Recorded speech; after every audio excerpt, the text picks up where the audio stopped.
Good afternoon, and thank you to our uh, afternoon session of our San Diego City College virtual welcome week.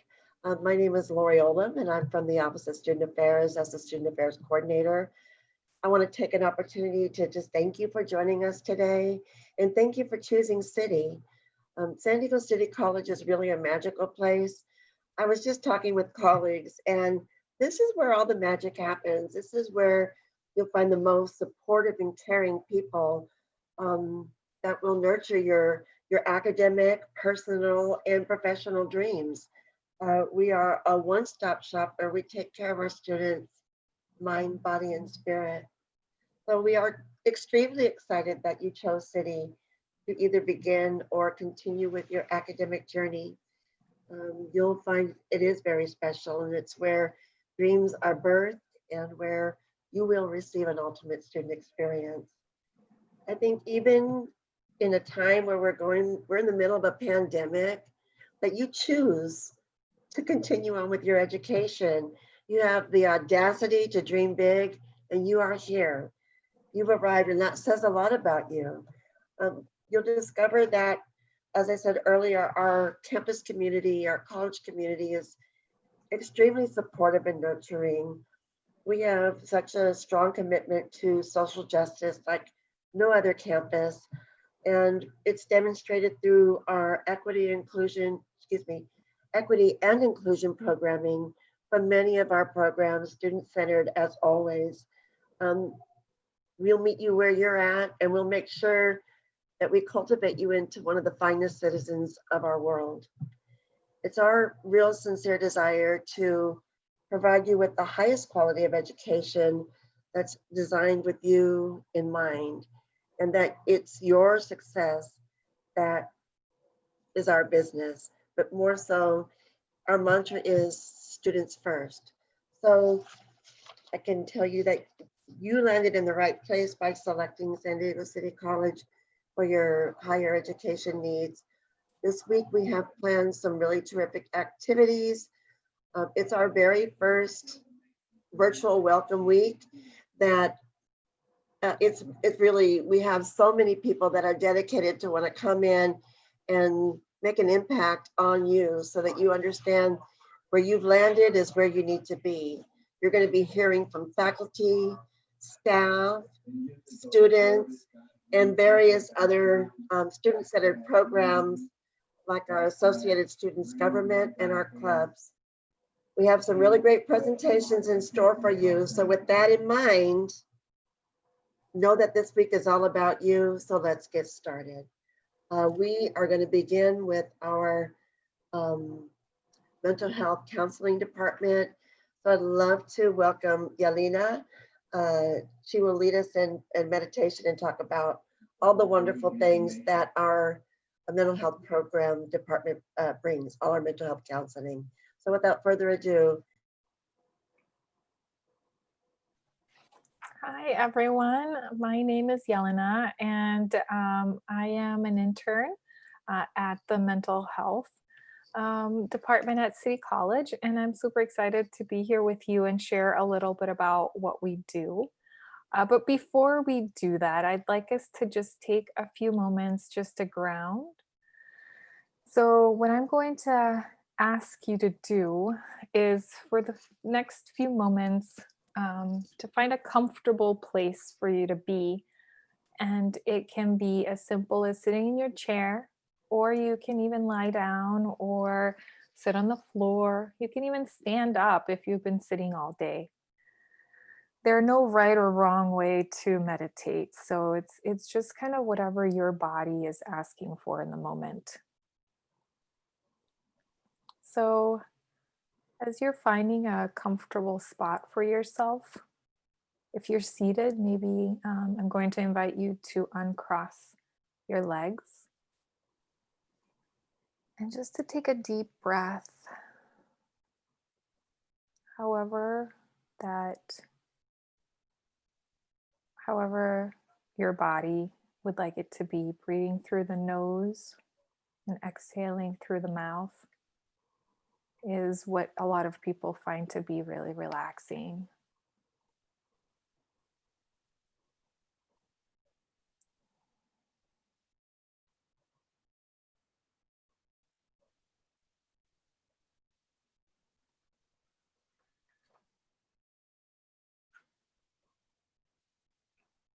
allowing your breath to just be, not trying to control it or change it in any way. Just breathing in and breathing out.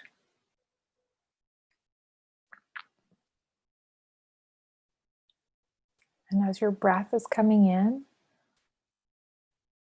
just follow your breath in and pay attention to the sensations. The cool air passing through your nostrils, the extension of your belly and your chest. And then as you breathe out, notice how your belly and chest contract and the slightly warmer air exits through your nostrils.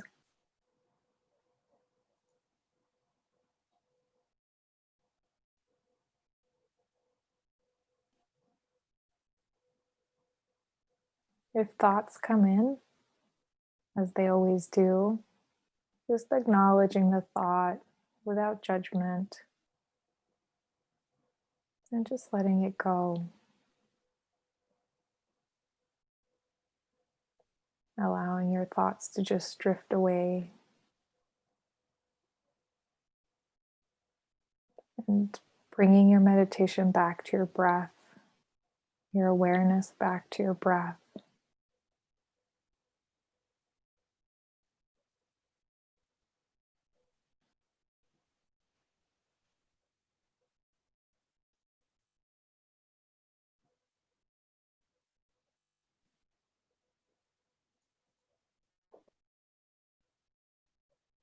Anytime your attention gets distracted and you move away from the breath, it can be a noise or a thought or a sensation in your body. Just noticing and then letting it go. Bringing your awareness back to your breath, back to the present moment.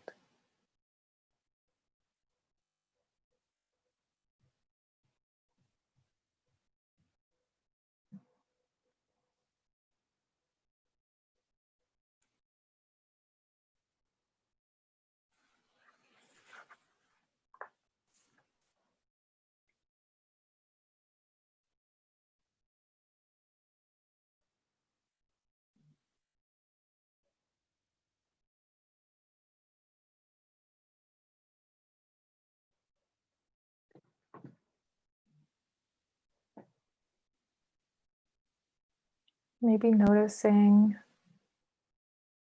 just the different ways that your breath is changing as we are sitting here. Maybe it's getting longer. The in breath is becoming longer, as well as the out breath.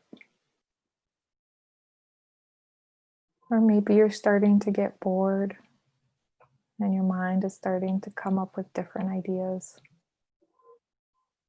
Just remaining aware of that and coming back to the breath without judging yourself or your mind, your thinking process.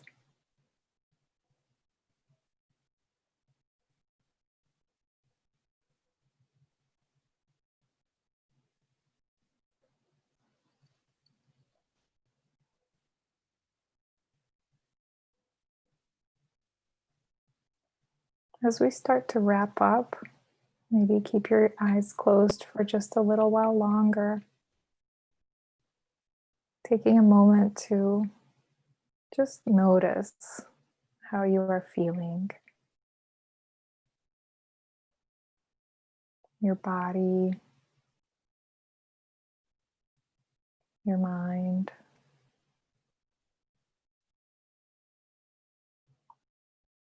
If you'd like, offer gratitude for this time. Gratitude to yourself for taking this time for yourself to just breathe.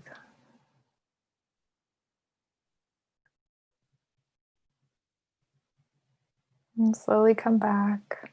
Maybe wiggle your toes and fingers. And open your eyes.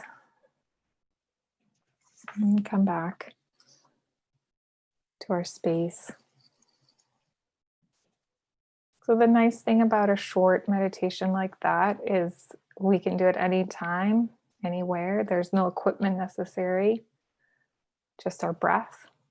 So I invite you to use that anytime that you feel unsteady or anxious or overwhelmed, and just using it as a tool in your toolbox.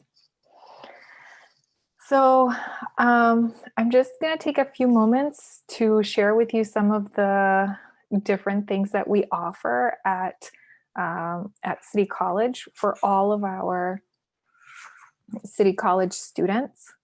We offer confidential and free both physical and mental health services through the Student Health Center on campus. We were formerly located in A180, but now we're fully functioning in the new virtual world. So what I want to do is I want to show you a short video. And after that, I'll share a few more things about the things that we offer. So let me just start sharing my screen.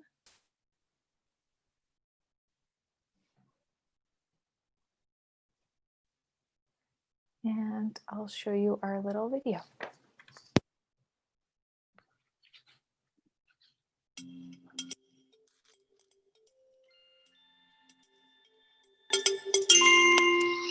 Hey everyone. Hey, we're from San Diego City College Student Health Center. Did you know that the Student Health Center is now offering free confidential telemedicine and teletherapy to eligible City College students? What's teletherapy? Teletherapy is mental health counseling and support offered via video chat. Why would I need to do that? There's a lot going on in the world right now. It's confusing and chaotic and conflicting, and it has a toll on our students. Speaking to a mental health counselor allows them the abilities to balance their own personal stressors while also meeting their academic responsibilities. It's a unique space. It's a non-biased, non-judgmental, and confidential space for them to discuss any issues they're facing. But does teletherapy even work? Yes. Overall, the research shows that teletherapy is just as effective as traditional face-to-face counseling in a variety of circumstances. And is it safe? Yes, the Student Health Center uses a HIPAA-encrypted Zoom account to ensure a secure connection for its students. What if I live with roommates or family members? How can they ensure that I have the privacy? Counselors will work with dedication and commitment to support students in creating privacy, whether it is through the use of a safe word or in finding a quiet area in the home, like the bathroom or in the car. How much do these services cost? Nothing. Services are free because it's covered by your student health fee. All right, cool. So is it only available in English? Sessions are available in multiple languages. Please reach out to find out about our language options. Okay, so how would I know if teletherapy is necessarily a good fit for my specific needs? You can visit us at the Student Health Center's website and make sure you click on the Mental Health Counseling tab so you can request an easy and simple phone call consultation with one of our counselors. Students can also be connected to supportive community referrals to ensure basic needs are being met, such as food, housing, and healthcare, and to learn more about the different virtual support groups that are being offered by the department. Staying connected with peers now is more important than ever. What if I have questions about COVID-19 or another medical-related issue? The Student Health Center is also students' first stop for their physical health needs. We too have transitioned to the virtual world and are now offering telephone consultations and telemedicine services. Covered by your student health fee, these services are free and confidential for all City College students. While you're on the Student Health Center's website, make sure to check out the tab for the Student Health Clinic. There you'll find the most up-to-date information related to COVID-19. There you will also be able to request a consultation with a nurse practitioner or a physician. This will give you the opportunity to explore any physical health symptoms you might be experiencing. So spread the word. Please let your students and any friends or family you have at City College know about these invaluable resources. Thank you. Thanks. We hope to hear from you soon.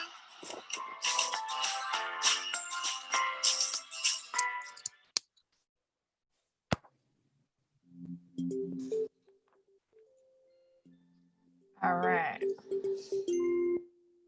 Just keeps going. Hold on. Let me try to stop it. There we go. All right.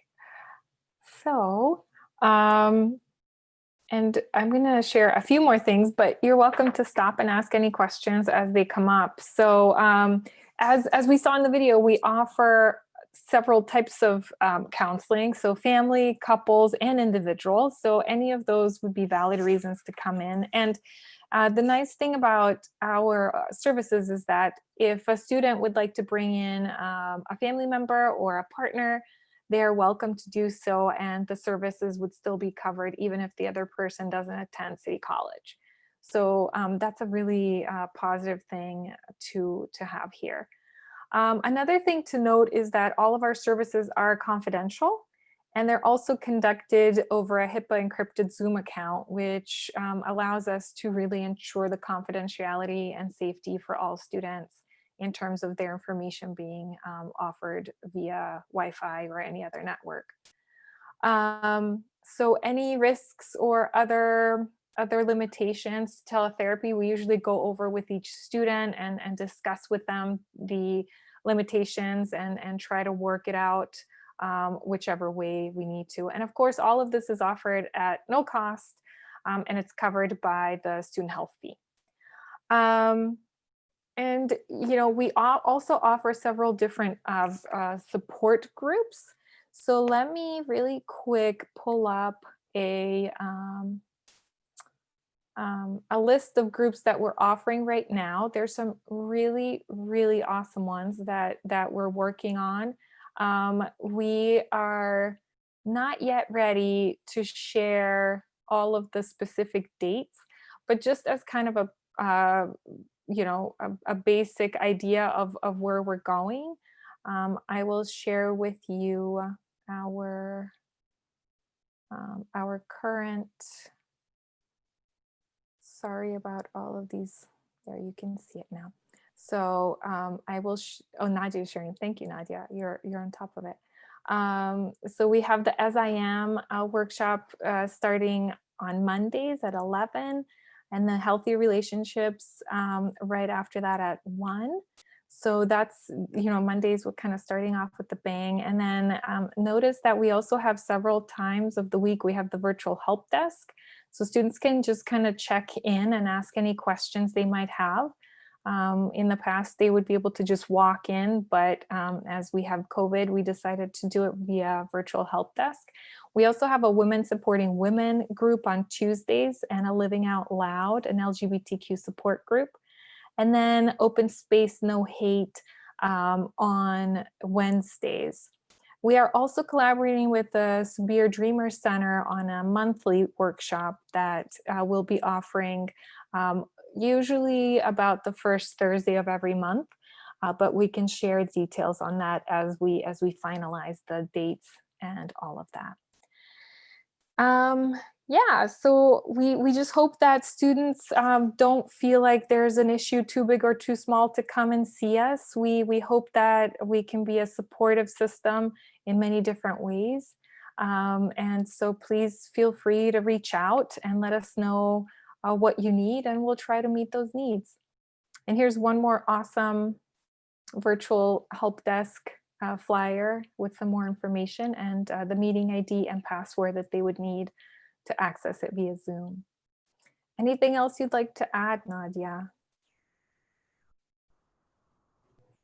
I did want to just plug in briefly that The Active Minds chapter at City College is looking for both officer and general members.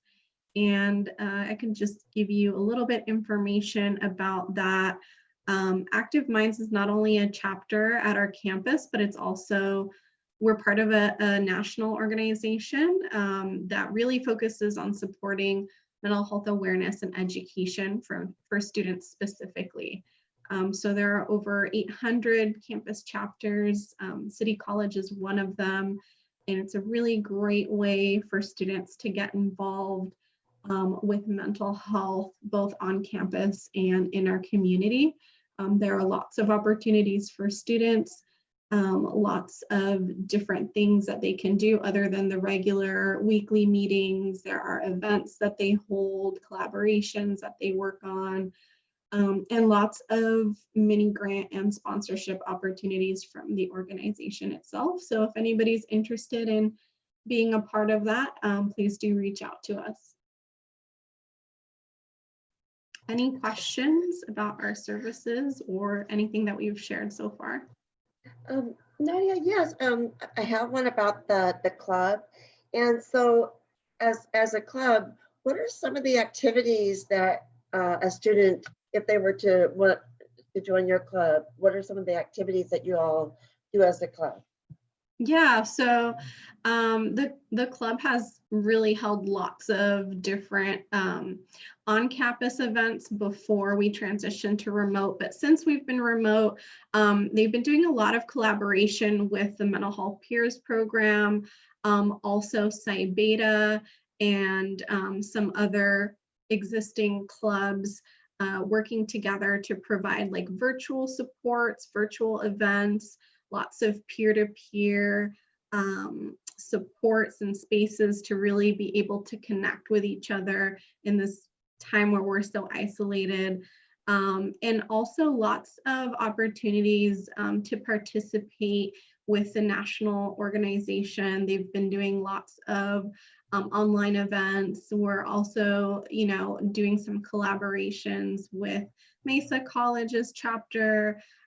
We recently, were able to purchase a training program to teach students and faculty and staff different ways that they could support students in need and how to connect them to resources. So there's a variety of different things, and there's always new things coming up as well.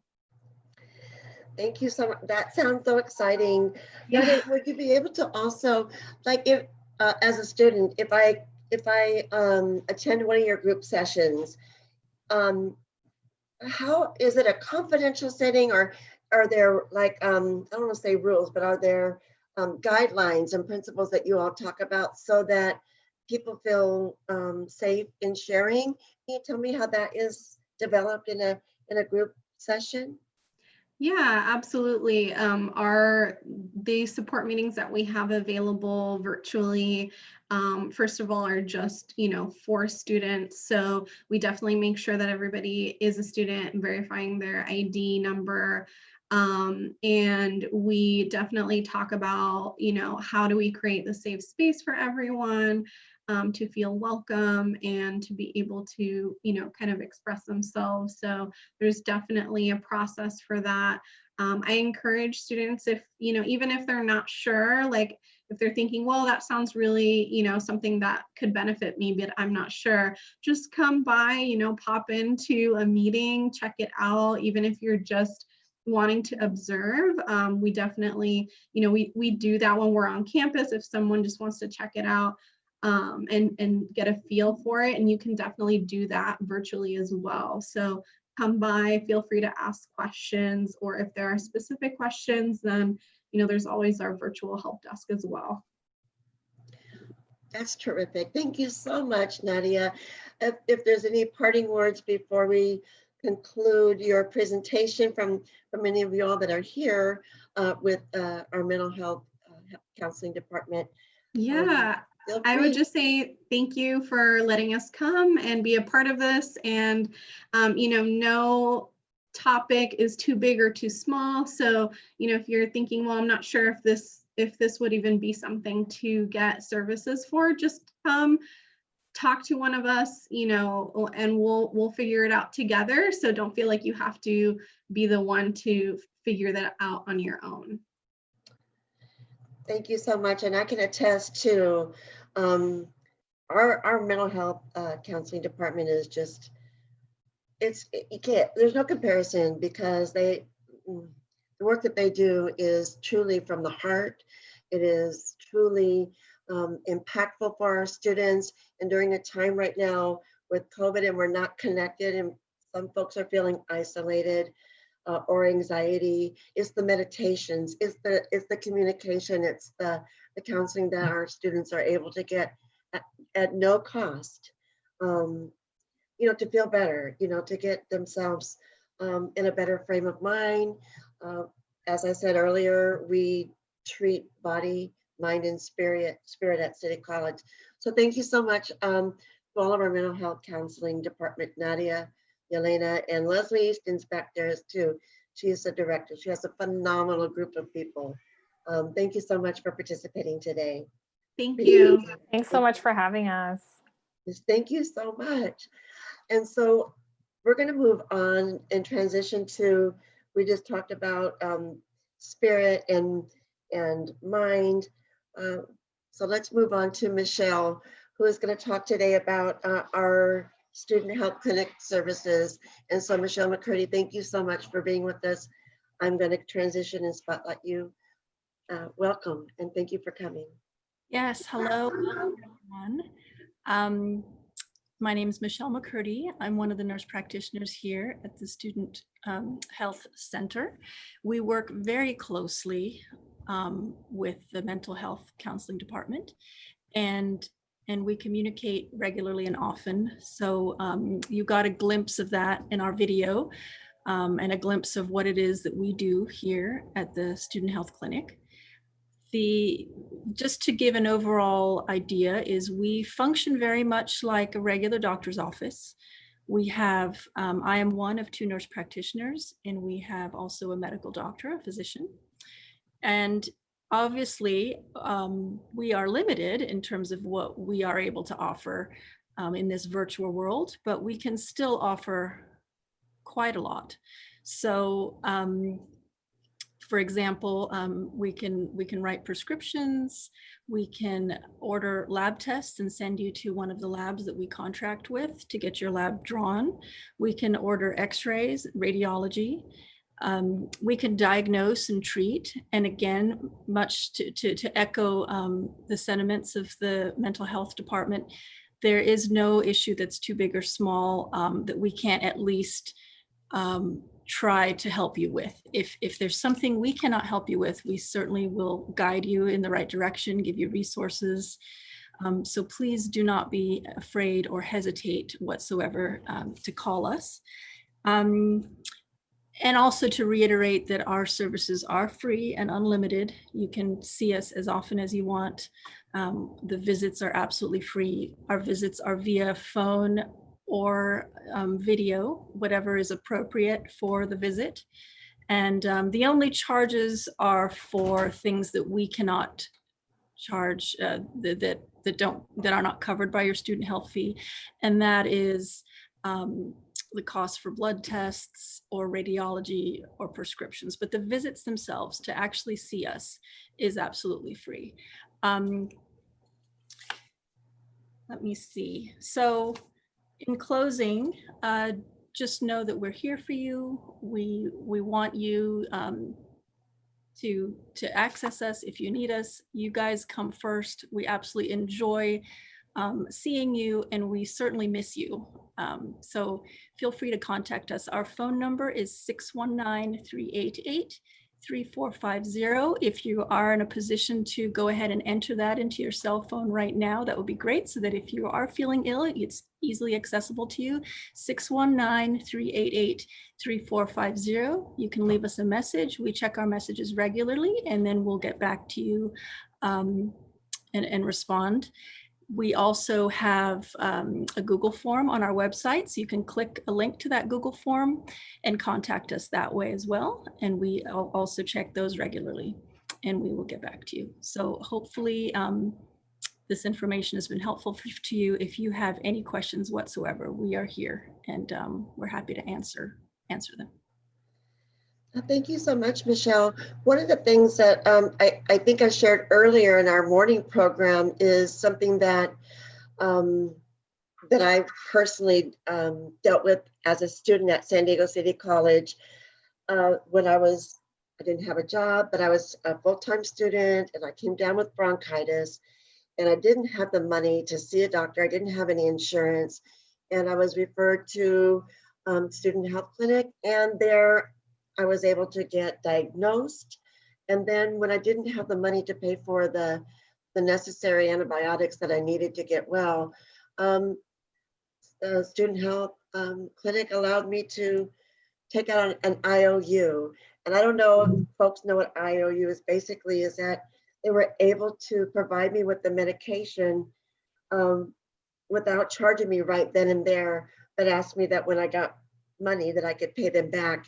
And I can tell you it took about 9 months for me to pay it back, but I did, because it was what got me well. And so I just wanted to let students know that I know it's hard times right now. Could you talk a little bit about that, Michelle? Yeah. Let students know about the confidentiality, like in mental health counseling. Absolutely. Our students' well-being, first and foremost.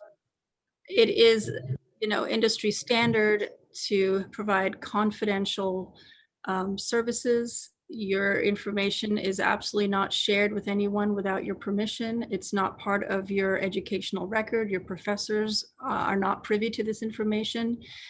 So, and as to the IOUs and financial, help that we provide, we absolutely work with students. If you do not have the money to pay for antibiotics, we find a way to help you. There's an IOU, yes, if you are unable to pay right away. So we work with students for sure.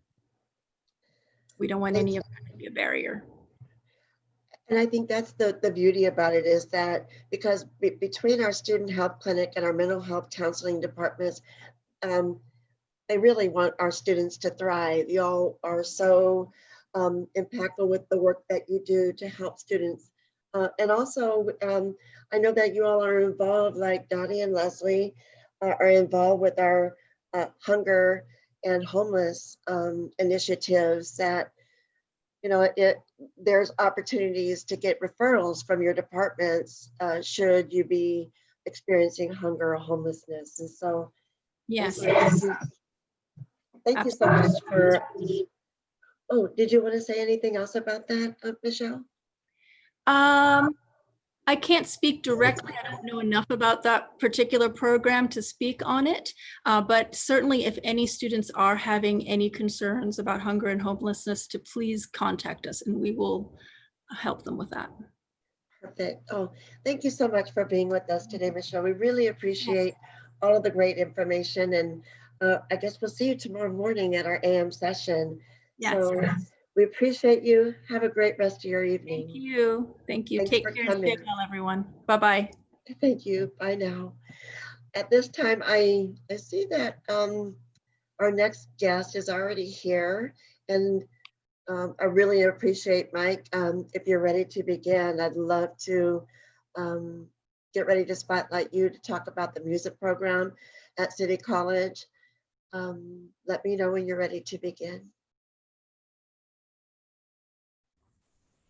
Hi, Lori. Can you hear me now?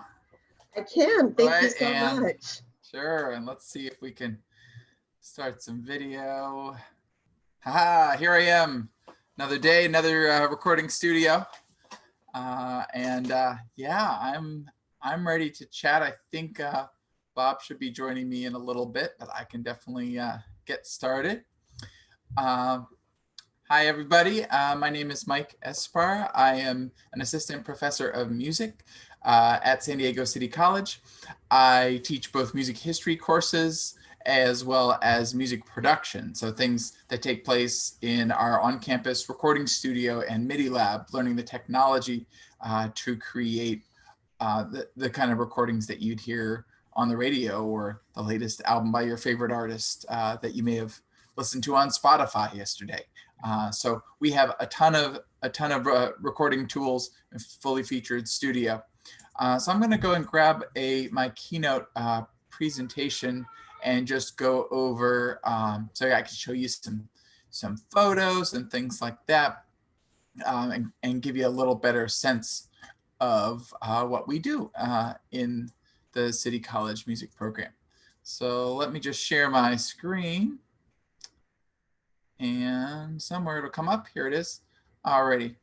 So you should be able to see our nice big Music at City logo. Also on this page, you'll see we have a special corner of this City College website devoted to music, sdcity.edu/music, as well as an Instagram feed, which is @music@sdcity.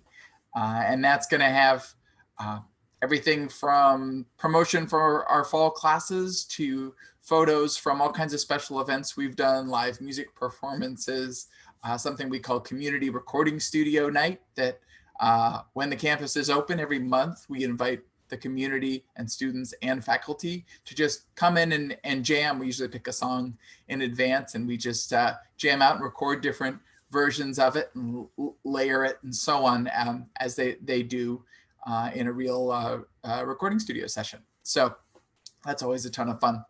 But let's go over and talk a bit about the music history classes, because we do actually have 3 different ones this semester.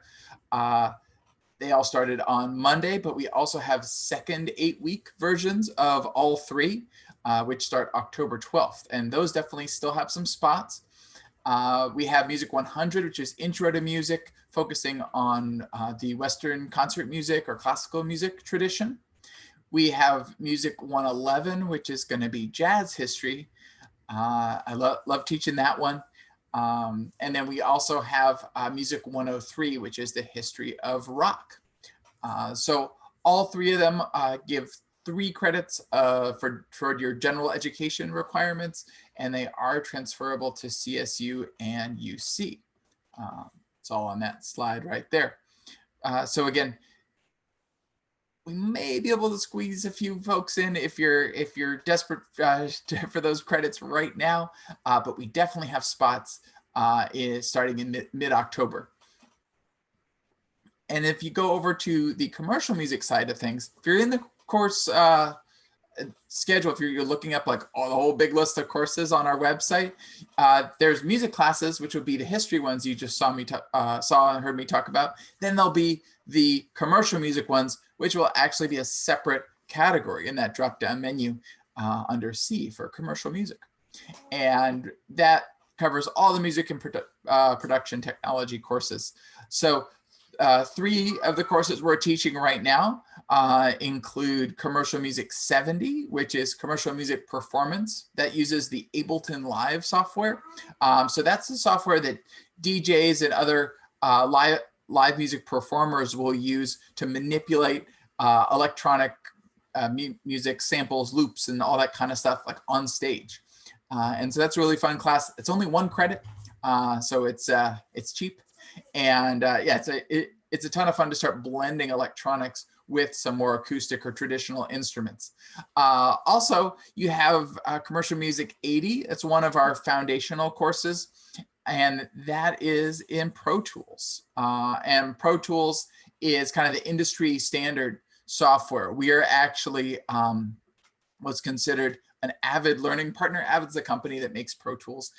So we offer certification exams to prove that you know what you're doing in Pro Tools. And that's something that employers often will look for, so that they know that you're not just, you didn't just watch a couple of YouTube videos or mess around at your friend's recording studio, like you really learned this stuff. So that exam is an option in Commercial Music 80. We also have Commercial Music 82, which is going a little bit deeper into audio recording techniques and actually learning to operate our studio, which I'll show you a picture of in a minute. Those 3 courses, by the way, do have a few spots left. So if you're interested in jumping in, by all means, send me an email. I can connect you with the correct instructor and get you an ad code. And then we also have 3 other courses this semester, which are pretty full up. Those are Commercial Music 50, which is our other foundational course focusing on reason. Commercial Music 84, which is Logic Pro. And then music, not commercial music, Music 108, which is music business. And that's taught by Professor John von Passenheim. He is a longtime entertainment attorney here in San Diego. And he's been teaching this course for close to 2 decades. And it's fantastic. He comes in, after a long day at work, dealing with all this stuff in his professional life, and then shares with our students how contracts and music publishing and all these types of things are constructed and how they're going to affect their careers later on. It's so important to understand that stuff because it can really make the difference between you may have commercial success, but you may not have financial success unless you understand some of those legal issues. So moving on to the studio. This is the studio where Commercial Music 82 would normally be, and a lot of our other classes try to get in there. We have Pro Tools, some students going over our nice mixing board there. And then here's the other room. The studio has 2 parts, the control room and the live room. And the live room is full of a grand piano and a drum kit and guitars and basses and you name it, and just got a whole pile of stuff waiting for us as well for our reopening. But that's where we get in there and jam. You can see on the far right of your screen, that's our studio night where we'll have 20, 30 people all with instruments jamming and coming together to make some really fun music. And just a quick list of some of the goodies we have in our studio, as well as our learning lab, which we call the MIDI lab next door. And we even have a music club. So if you are a musician or just love to listen to and promote music, we'd love to have you join us. You can email me and I can connect you up with some of the active club members. And what they do is they put on shows, and this fall is going to be no exception. We're going to put on some virtual shows, which should be pretty fun. So we'll go in and try to actually highlight different City College musical artists from home and find some interesting ways to do that. And then during the year when they're actually able to get to campus, they'll even just do some kind of casual jam sessions in addition to planning the concerts and stuff like that. So you can see these are some of our guys: DeMarcus Andrews, Angel Bello. They're 2 of our past club presidents performing at an event we call Block Party, which normally takes place on Curran Plaza. So let's see. I don't know if Bob came. I don't see him up there in my magic gallery. I wanted to let him give a shout out, but basically just to review, we have a whole lot of stuff going on. We'd love to have you join us for either a music history class, a commercial music class, or join the music club and just start to be part of it. Whether it's just you played an instrument in high school and kind of miss performing and hanging out with other musicians, but maybe don't have time to take a music class. The music club is a great way to connect with other musicians. So I don't have my eye on the chat, but if there are any questions, I'm welcome to take them now or pass things along. Actually, I do have some questions, Mike, because your presentation really hit a lot of our students the last time that you were on it. Was that yesterday? I think it was Monday. It all time flies, right? It does, doesn't it? But some of the questions that came up, I know, so you mentioned that there a certification that students can get to show the industry that they have learned things. What kind of positions or career path do those certifications lead to? Well, when you have the Avid certification in Pro Tools, that that's going to be a leg up for any kind of business that uses Pro Tools. And some of the businesses that use it are going to be, a traditional recording studio, some kind of media production organization. So that could be KPBS TV and radio. It could be the video and media arm of a newspaper. It could be a hotel, a cruise ship, anything in hospitality. The House of Blues downtown, a couple blocks from City College, and doing live sound and so on. And a lot of times they're doing live recordings as well. So being comfortable with Pro Tools is going to open a lot of doors, because it's just the industry standard. Or even audio editing for video games. We have a couple different video game studios here in town, Rockstar in Carlsbad, and Sony has an office up in Rancho Bernardo. So they're always looking for people. If you play a video game, right, and there are 20 different people and characters and whatever, every single footstep that you hear, someone probably using Pro Tools had to get in there and construct it or find it or record it and edit it and so on. So there's a ton of work, especially, when people often think, oh, well, I'm either working in a recording studio or I'm running sound in a nightclub. But there are so many other venues, like here in San Diego, right? The convention business is huge. So every time there's someone sitting on a stage with a microphone, someone has to be running the sound, as well as things like video games, books on tape. I had a friend back in New York who won a Grammy for recording a book on tape, actually for former President Obama, of him reading his book.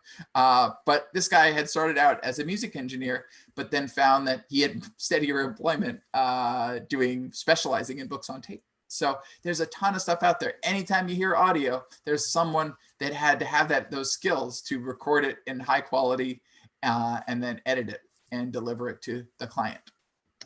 Wow, that is so interesting. Thank you for giving those perspectives. I don't know if you watched the recent docuseries on No Limit and the rise of Master P, who is a big music producer, musician, rapper. One of the things that interested me in your presentation was the business side and the contract side of the music class, and also, like, you have all of this wonderful equipment. If somebody is looking to become somewhat of a music producer, what is the path at City College through your program? Well, or is there a path? Yeah, oh, absolutely, yeah. And our commercial music program is designed to give people the technical skills, as well as some of the creative and theoretical skills, and even the people skills to succeed in music production, whether they're doing their own stuff, engineering or producing someone else's music, etc. So we offer an associate's degree in digital music technology, and it has 9 required courses, of which that music business is one. And then there are 8 more, which are all those hands-on production courses, starting off in our MIDI lab, learning kind of the basics of engineering and music and recording theory, and then moving into the recording studio. So generally, by the time folks have gone through our Commercial Music 82 audio recording, they're completely comfortable running one of these large-scale recording sessions in our big studio on that mixing board that can be found in a lot of other professional venues, private studios, and so on. It's kind of one of the industry standards. So, and I know in my own classes too, I really try to push collaboration because, with this technology stuff, especially these days, you could be in your PJs and watching videos on YouTube to learn about Pro Tools and things like that, and just working on your computer and kind of, being self-taught. But by coming into the program, all of a sudden you become a part of this community of people who are also excited about music and the technology behind it, and so on.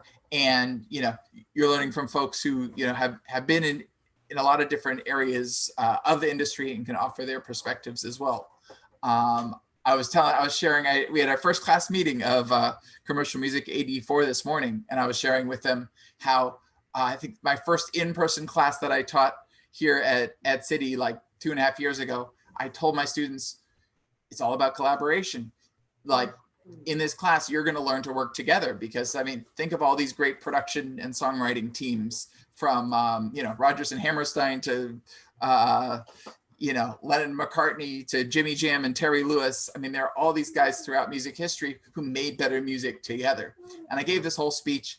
And then the second week, 2 students came back at the beginning of class. They said, hey, Professor Espargaro, guess what?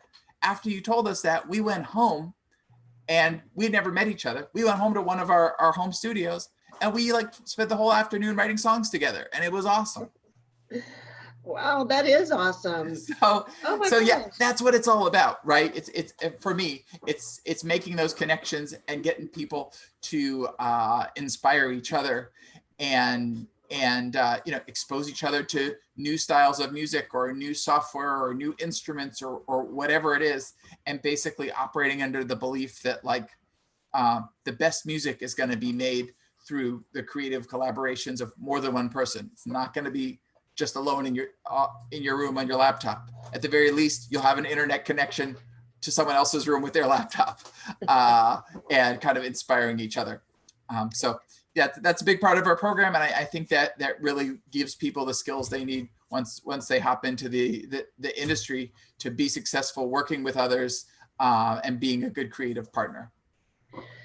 You know, I can't help but look at your city music club, and since your music club comes to our interclub council meetings, and I just have to say that those that last year when we were on campus, and I'm hoping that we can do when we do our virtual club rush, that you all will participate, because that City College Music Club, they played so many club rushes. I think we had 5 of them last semester, or not semester, I'm sorry, last year in the fall.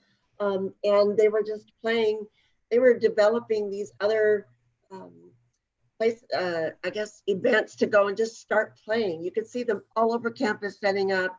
And that's something that I think is such a bonus for your students that are in picking your music classes that have an interest to be in the club as well. Absolutely. And those guys are never shy about finding an opportunity to perform. And that's great because, you know, since we don't have performing ensembles as courses per se at City, the music club really becomes that, you know, that pep band that's always showing up at the different events and kind of enlivening things with their music. Very good. Well, I just want to thank you so much for being such an inspiration. There's anything else that you could think? Did Bob ever come in? I think we did. I don't think we ever got Bob. What about Bob? No, I don't see him, but that's okay. Definitely reach out. You see on the slide here if you want more information either about the music club or crashing a class or 2 this fall, or just want to check in with us and see if our program is going to match your career goals. Just shoot me an email, shoot Professor Costlin an email. We're always happy to chat, set up a Zoom, whatever you need to point you in the right direction. Thank you so much for your time today, Mike. I enjoy music so much, and I enjoyed your presentation, and it makes me want to join your class. One of your classes. Come on by, Lori, anytime. You're always welcome. At least the club, right? Yeah, why not? We'll give you a tambourine. I'll take it. All right. Well, thank you again for having me, Lori. I appreciate it, and enjoy the rest of the afternoon, everybody. Thank you so much. Take care and have a great rest of your day and a great semester. Thanks. Bye-bye. Bye. So, wow, I'm just always inspired by all of our presenters. It's just such a wide range of folks that are coming here to share their expertise with you. and to let you know that City College is exactly where you want to be.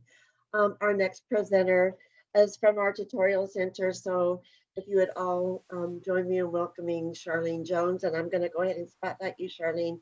Thank you so much for being here this afternoon. You're welcome.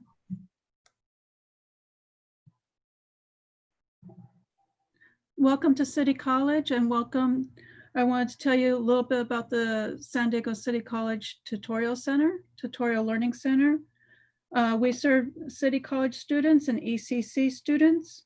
We will help you achieve your goals and help build confidence and self-esteem by providing a positive learning experience. I'm going to share our City College website. Let's see.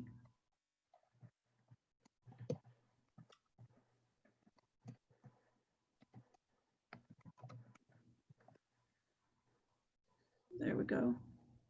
Okay. So this is our page on the City College website. And we will start doing the Canvas tutoring on Monday. Will be Monday through Thursday from 10 to 2 and 10 to 6 and Fridays 10 to 2. All you need to do to log into Canvas Tutoring is to click here where it says here, and then you'll log in with your student ID and your birth date. And I'll bring you to that page. That's right here. Starting on Monday, well, actually, she's going to post it on Friday, but we start tutoring on Monday. And you'll be able to see the schedule and you'll look and see what subject you need. We'll be tutoring Arabic, biology, chemistry, math, Spanish, physics. So you'll see what subject and then what time, and then you'll click on the tutor and you'll take you right into their room and they'll work with you. And then the other aspect of this page is the modules. Over here in modules, we have study guides. First, you'll see study skills that'll help you with reading and note-taking, test anxiety. And then if you keep scrolling down, you'll see that we have study guides in different subject areas, such as accounting, biology, chemistry, math, Spanish, and physics. And then if I take you back over here to the main page, in addition to the Canvas tutoring, we have E-Tutoring. And the E-Tutoring will have tutors available in the early morning, throughout the day, and later in evening after our scheduled hours, as well as the weekend. Can show you a little bit more about that. So you'll click there, and then you'll click on Need Account if you're new, and then you'll fill in this information, and then click Accept at the bottom, and then you're ready. And go back a page. At the top of the E-Tutoring login here, you can click where it says Schedule at the top. And then before you even log in, you can see if there's going to be a tutor available. And then you can save this schedule that it's good for a week. And at the top, you can go click previous week or next week to see the times that are available for your subject. So for instance, if you want to study calculus, they have a calculus class tutor that's available at 5 in the morning. That's kind of early, but there's coverage throughout the day. We have computer network administration, engineering, economics, introduction to psychology, Microsoft Office. So there's a lot of subjects covered through the E-Tutoring. And there's a writing lab. The writing lab has both live sessions and then also where you can submit your paper, and then within 24 hours, they give you feedback about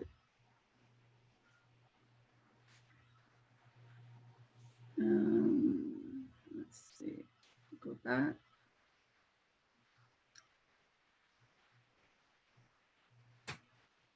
And we'll go here.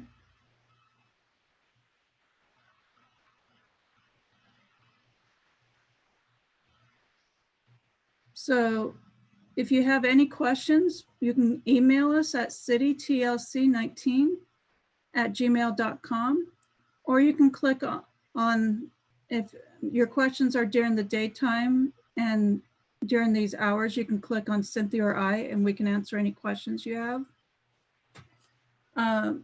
We'll also be having groups tutoring for the SI workshops for chemistry, biology, and physics and math. The SI is supplemental instruction. And that's where you have a tutor that's assigned to a subject or a class, a professor, and they provide extra information. They will put together a study group and follow the teacher along their course.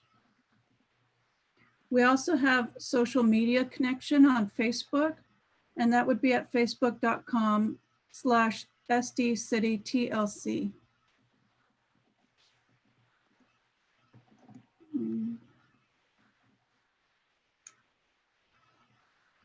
Anything else, Lori? Yeah, I think I was going to ask a question in case some of the students, do they have to have a referral? Do students have to have a referral to get into the tutorial session? Can you talk about the process in terms of once they land on your page, what happens after that? No, they can go right to the San Diego City College Tutorial Learning Center page, and they can find us under Student Services. And once they click on the Canvas login and log into Canvas, they're registered for our services. They don't need any referral. So they can utilize the tutoring or go to the modules and utilize the study guides both. That's terrific. Thank you so much. And about the e-tutoring, yes. Could you elaborate a little bit more on that?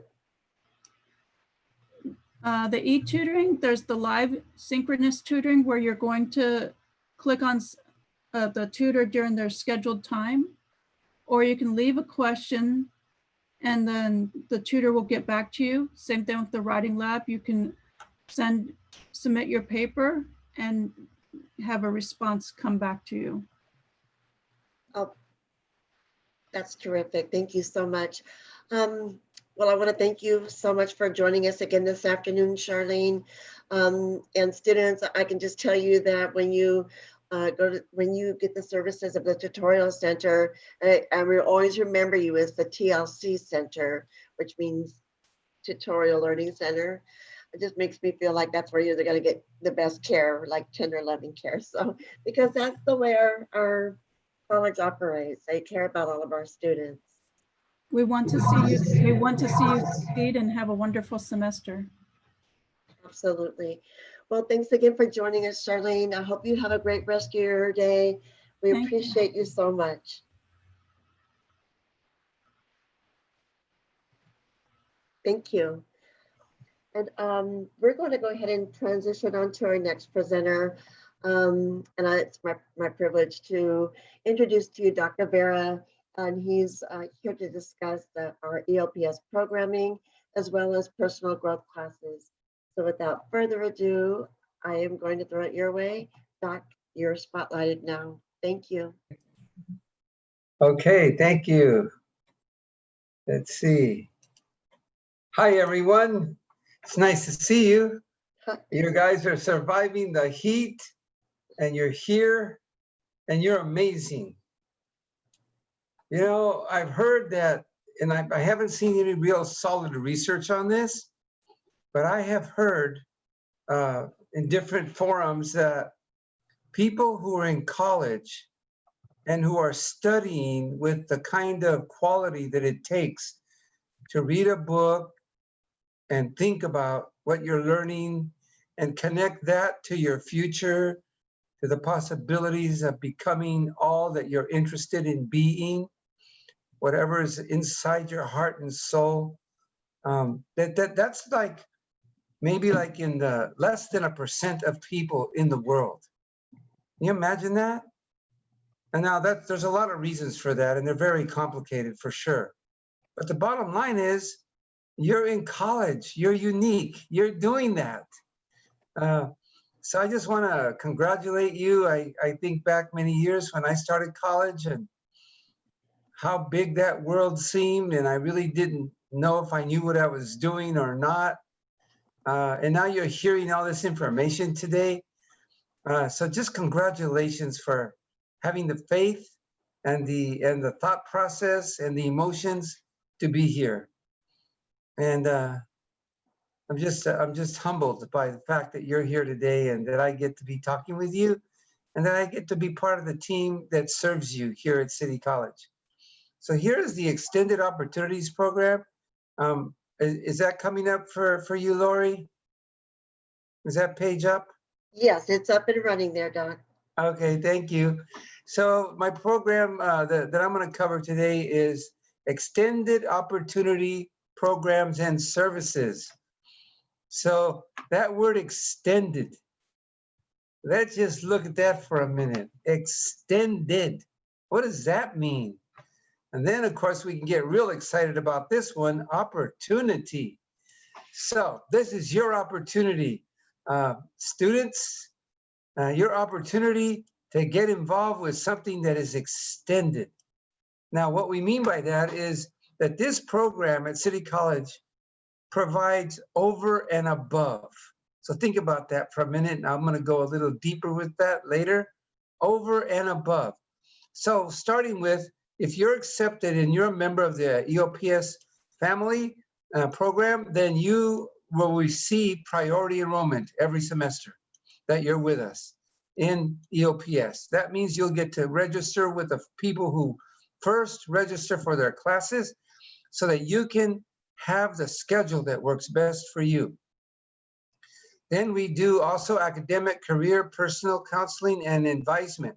And also we work with you as you get ready to transfer to another college or university if that's your choice. Now, many programs on campus, and you've heard of some of them, and you may hear of some more today, do this. But what we do is we go over and above. We extend what everyone else on campus does by law. We are required to go over and above, to extend the opportunity to you, to really get to know you, to take the time to understand you, to see what it is that's challenging you, to answer your questions in depth, to stay with you as long as you want to be involved in a conversation with us, or you want us to be engaged with some kind of thing that you're going through that's affecting your studies, whether it be just understanding how to study or how to work, get the most out of the tutorial center, or how to work well with a faculty member that you would like to have a better relationship with, or go to office hours and you're a little nervous. We'll just work with you on anything that comes to your mind or to your feelings about City College. And then we also offer a print card. You probably won't need this as much right now, but this is so you can print paper assignments. We give you about $25 there. And then we also pay for your membership as a full member of the Associated Student Body at City College, so that you can participate in anything that's available to students who are full participants in the student body at City College. And then we also offer extra grants, direct money. If we get some during the year, then we're able to pass that on to you. That's, of course, we can't rely on that, but sometimes that happens. And then also we provide a book service award or book grants. So around $200 this year, as I've been hearing today. And so a lot of professors now are not charging you for books. For example, my classes, personal growth and research and statistics and other math classes, I am writing my own materials. But other professors find it that it's important for them to have a book for their particular way they're doing something. So we help you with that, about $200. And then once you, and I get so excited when I look at this phrase right here, when you graduate, when you earn a certificate or a degree, then we are able to celebrate with you. And as part of that, we purchase your cap and gown that you get to keep for life. And then many of our students, because of our program, now this program, EOPS, has been going on since around 1968. It was part of the civil rights movement. So here today, we hear a lot about Black Lives Matter and other issues of race and equality and equity that our society wants to address and wants to learn how. We're doing that at City College. And so when you achieve real high here because you're working with the EOPS program, and many of our students do. And so then when that happens, we will pay for your membership in the Honor Society at City College.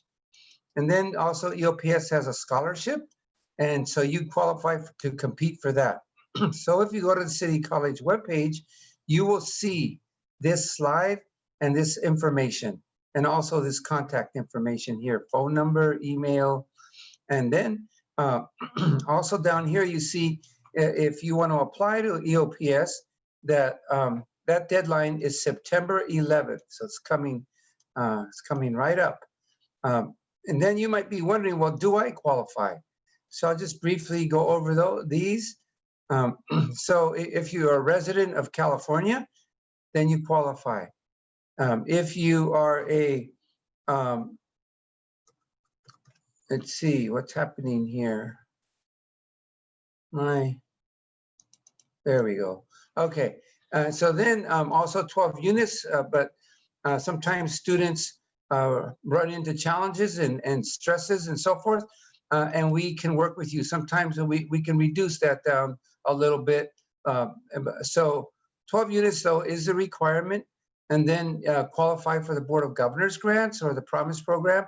Most of our students here qualify for that. And then not to have more than 70 units, and then you qualify for EOPS. And then if you're determined to have some educational barriers, and that's pretty much all of us. We all have some type of barrier. For me, for example, I can think of a whole bunch of them, including when I want to study and then I'm reading something and I'm like, hey, what did I just read? I have to read that again. Well, that's a little barrier. So anyway, this is very open-minded, designed to kind of look at each individual uniquely to see who they are and how the EOPS program can help. And what I want to do is summarize all of this way. It doesn't really matter what these rules are. If you think, if you're questioning them and you're not sure, if you qualify, when I say it doesn't really matter, what I mean is oftentimes there are ways to understand a person's records that it takes a little thinking to do. So if you have any interest in EOPS at all, I would say apply. Even if you think you might not qualify, apply. Or if you're if you're not sure that you want to go through all that, then call us and talk to us and tell us what's going on. And we're going to see if there's any possibility that we think you might qualify. And then that way you'll be more sure about what you're doing. So anyway, that's EOPS. I hope that all of you apply because most every one of our students qualifies for EOPS. Lori, how are we doing? We're doing good, Doc. And in fact, thank you so much for jumping in a little bit earlier. So you have some extended time if you wish. Oh, okay. Extended. Oh, I didn't know it was earlier. So that's great. So how many minutes do I have about? Well, probably about 10 more minutes if you like. Oh, okay. All right, then great, because this is a really, really cool thing I'm going to share with you all. This is like the heartbeat. Think of something in your life that is really warm to you. Now, what comes to my mind is, all the way till about 11 years old, I had this little monkey that was given to me. It's like a little doll, but it was a monkey doll, a cloth. And I just love that little guy. I mean, I think it was given to me when I was like 4 or 5, and I had it all the way till I was like 11 or 12. I wouldn't let go of that thing. And that was really special to me. I really cared a lot about it. And I don't know why that came to my mind, but I'm just being real. What comes to your mind? What comes to your mind is really, really special. Something that gave you a lot of comfort that you just felt good about. That's what I'm going to talk to you about now here at City College. Because this is a topic of personal growth. Growth. This is a place where all these programs that you're hearing about, they're all designed to be part of your own growth process. These courses that I'm going to share with you, talk to you about right now, they are like the spinal cord of everything else. So in your body, you have a spinal cord, right? And everything sort of connects to that. Well, that's how personal growth is. Personal growth liberates you in different ways. It helps you to become all that you can be, so that when you take a chemistry class or an English class or a math class, not only is your brain ready for it, but you as an entire person are ready for it. And so City College designs these courses so that you can be healed, you can grow, you can be a more complete person as you get to know yourself better and understand how all these courses and all these programs relate to your future. So for example, Personal Growth 110. Personal Growth 110 introduces you to college. It's like a transition from life outside of college to life inside of college. College is its own culture. As you're starting to see with all these things you're hearing and the people you're meeting, we're just different. We're different because we're in a college culture. And I'm not saying we're better than anybody else, but like if you go work for McDonald's and then you go work for Burger King, there's both sell hamburgers, but they're different. Or you go work for Apple, or you go work for Microsoft. Those are computer companies, but they're different.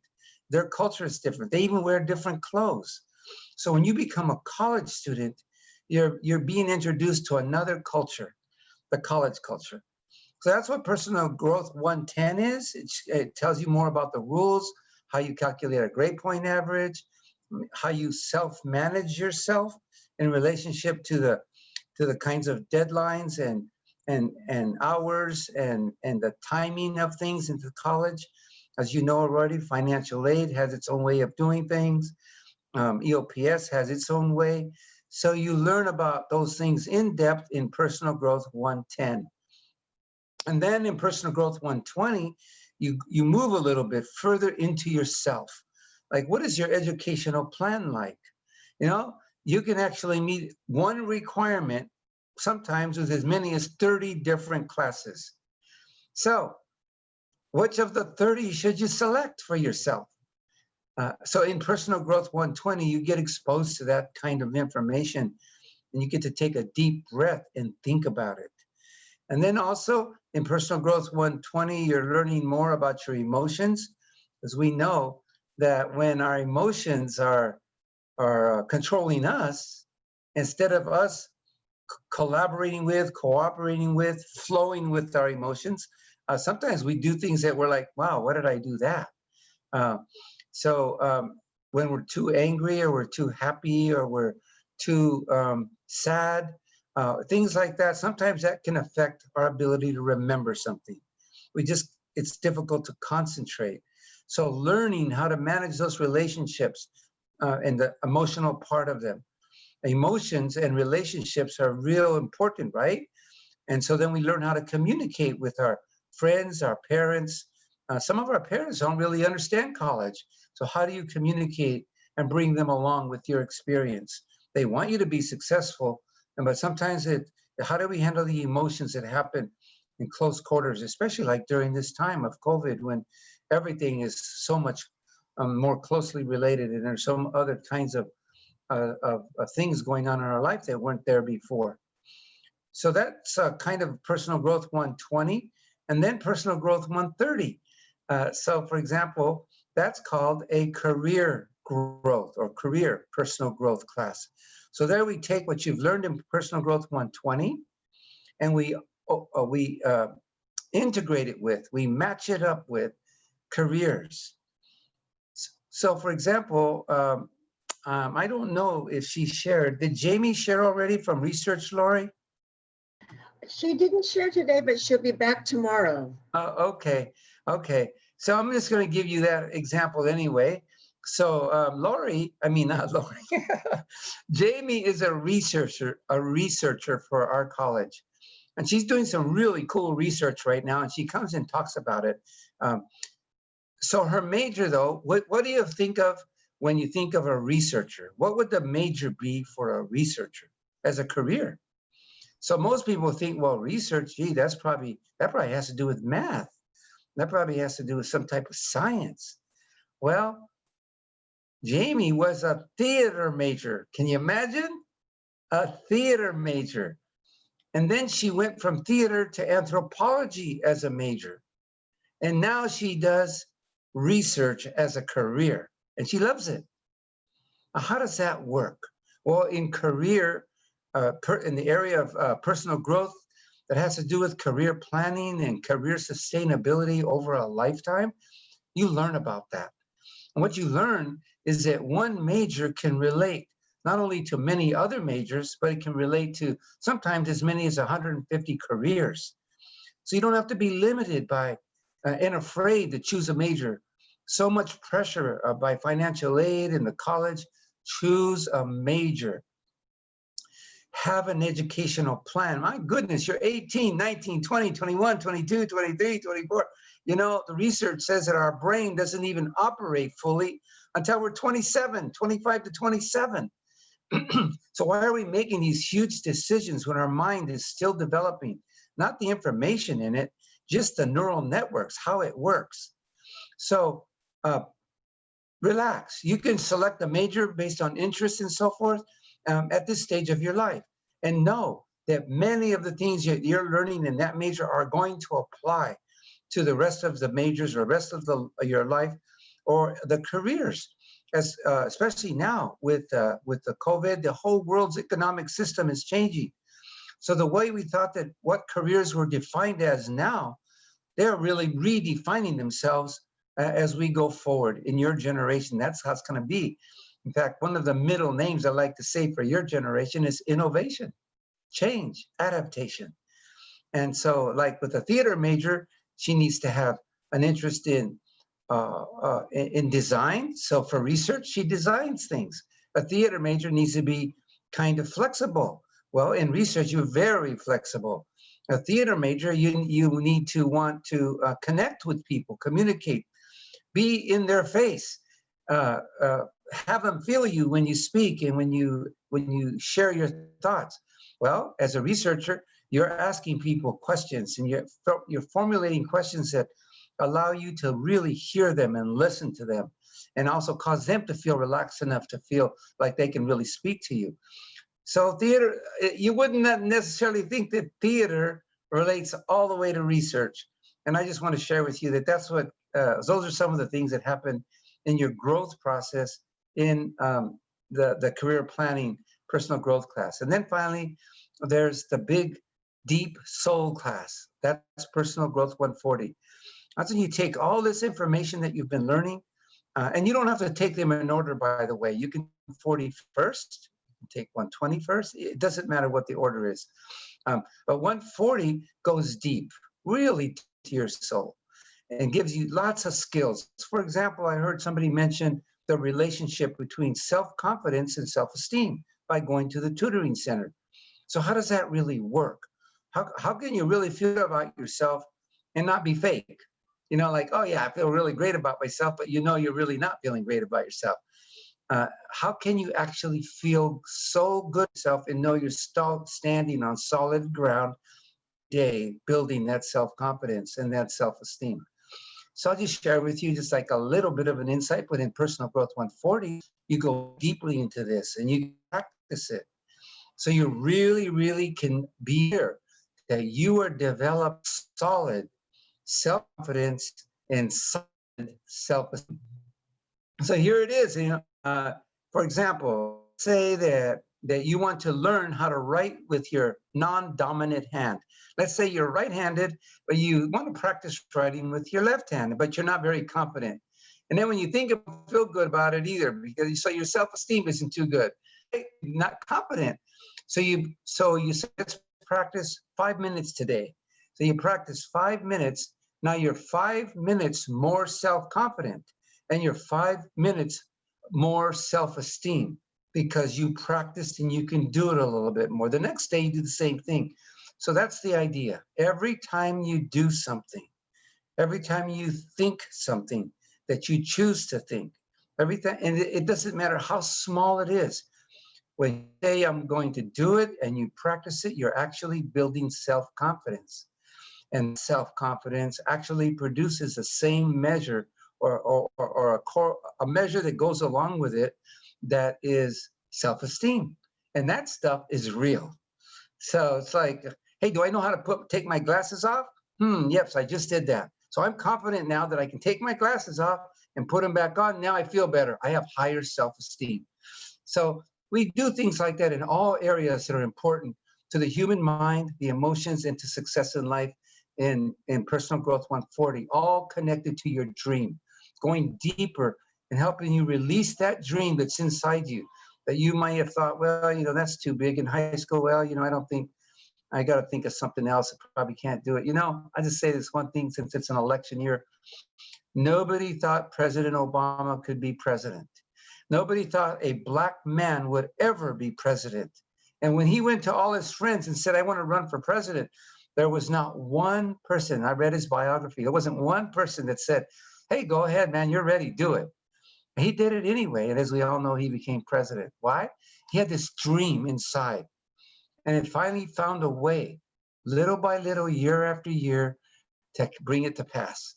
So that's what City College is about. That's what personal growth is about. And I teach Personal Growth 130, 140 this year.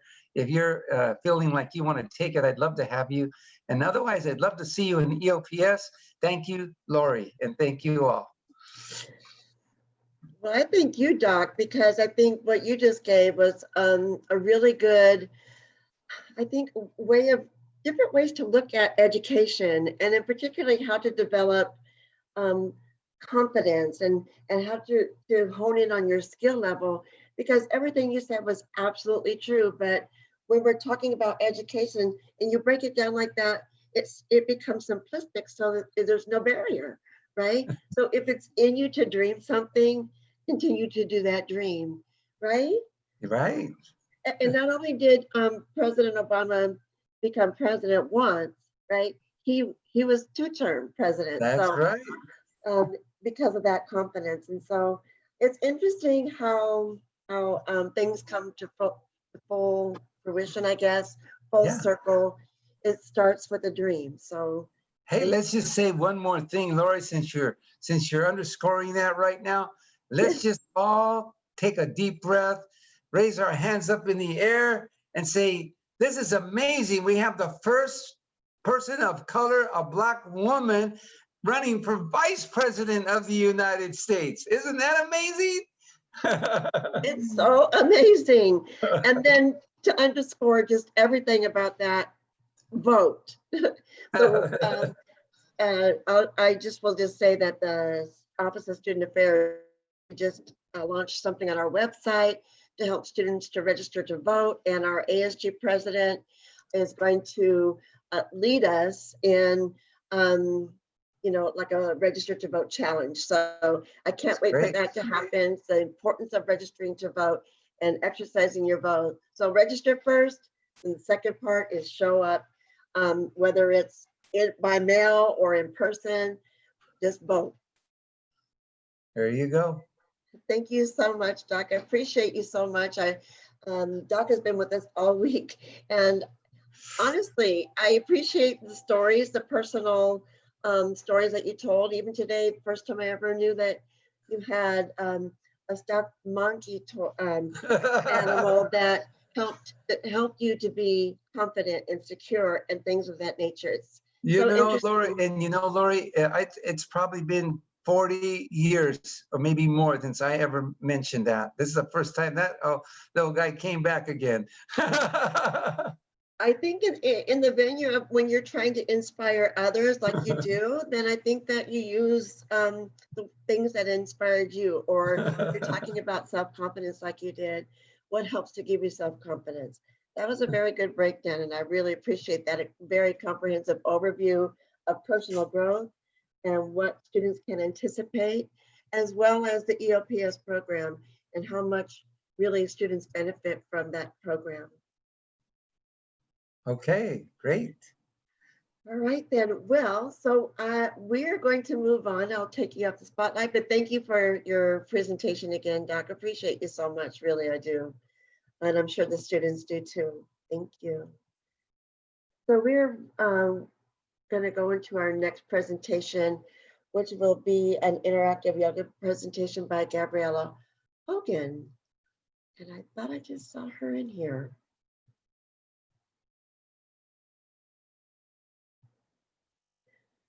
Well, one moment, just let me check my roster here. One moment, please. Doc, you can go ahead and talk if you want to while I'm checking this.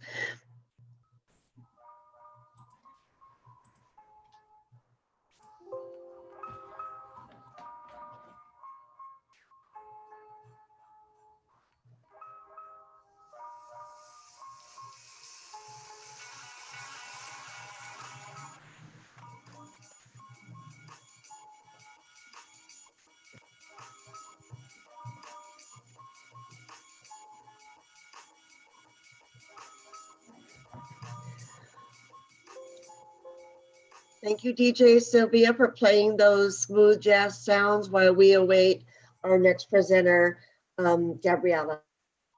Thank you for continuing to play, and thank you everybody out there for your patience. Thank you.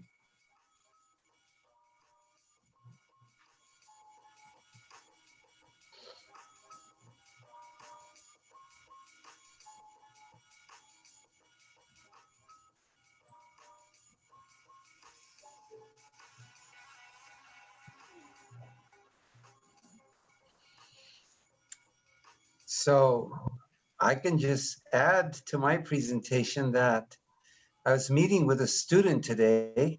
He's been here now for, I met with him yesterday as well. And he's been here for, I'm going to say now maybe 4 semesters, and he's now getting ready to be in his last semester. And he was asking me if I could, if I knew what to do, because the financial aid office had sent him a letter and he needed to be sure how to respond to them. And we were talking about that. And then all of a sudden, he just stopped talking to me and said, Doc,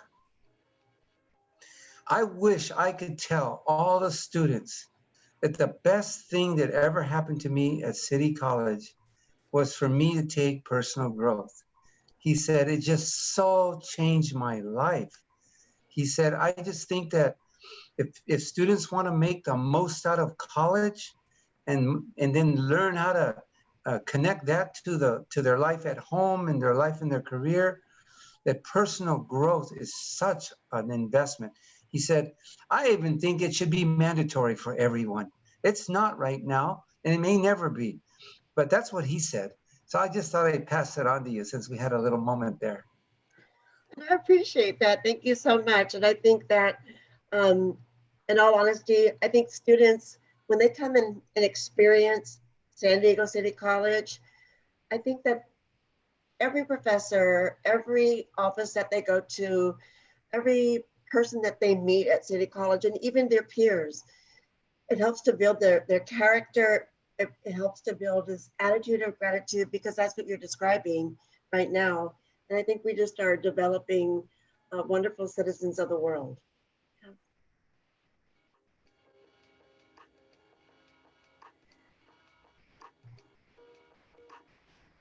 I think our presenter didn't make it, but I do see the one after her. Nicole, would you be ready to start your presentation then? Yeah, because I know you have. go now. Okay, great.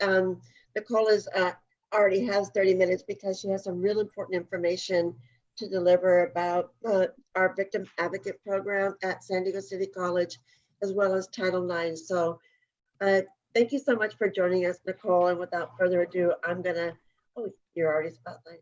You're ready to go. Thank you so much for joining us today. Yeah, absolutely. I'm gonna share my screen. Perfect, thank you.